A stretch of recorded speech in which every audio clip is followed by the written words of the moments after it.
Sa gitna ng pangamba sa modernization move ng pamahalaan, tiniyak ng BCDA na layo ng PAC Silica Project na lumikha ng mas maraming trabaho habang isinasaalang-alang ang kapakanan ng mga apektadong komunidad sa New Clark City. Ayon kay BCDA President and CEO Joshua Bingkang, maaaring lumikha ng halos 200,000 direct jobs ang planong AI Industrial Hub. Layo nitong magbigay ng high-skilled jobs at hikayatin ang mga skilled Filipino workers na gamitin ang kanilang talento sa lokal na industriya. Ang gusto natin ngayon, magkaroon ng isang napakagandang opportunity na dito naman sila magamit. No po, yung tinatawag naman namin ito ay brain gain.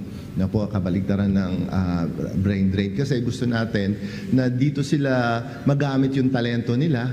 Samantala, itinanggi ng BCDA ang lumulutang na pangambang displacement o pagpapaalis sa mga katutubo dahil sa pagpapatupad ng PAC Silica Initiative. Nilinaw ni Bingkang na hindi totoo ang naturang aligasyon at iginiit na may nakalaang designated sites hiwalay sa ancestral domain ng Aitsa community. Ang una po kasi lumabas na balita ay na nagpatakot o bigay ng pangamba sa mga tao. Yung sabi, more than 20,000 daw nakatutubo ang tatamaan. So that's false news po yun. Ano?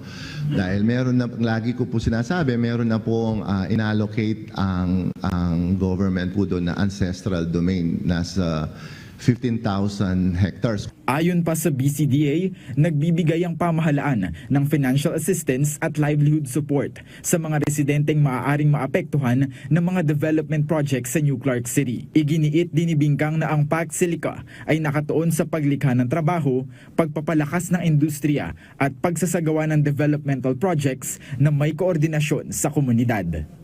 Elijah Canlas para sa Bayan.